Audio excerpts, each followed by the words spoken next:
आता सध्याची मोठी ब्रेकिंग न्यूज. सोलापूर हैदराबाद हायवेवरील मुळेगाव तांड्याजवळ कारचा भीषण अपघात झाला आहे.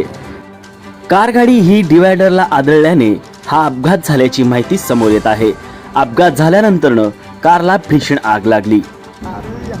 या कारगाडीमध्ये असलेल्या 2 व्यक्तींना सुखरूप बाहेर काढण्यात आलं आहे आणि जखमी अवस्थेत त्यांना सोलापूर सिव्हिल हॉस्पिटल येथे दाखल करण्यात आलं आहे. ही घटना सुमारे 4:30 ते 5 दरम्यान घडली असल्याची माहिती स्थानिक नागरिकांकडून सांगण्यात येत आहे.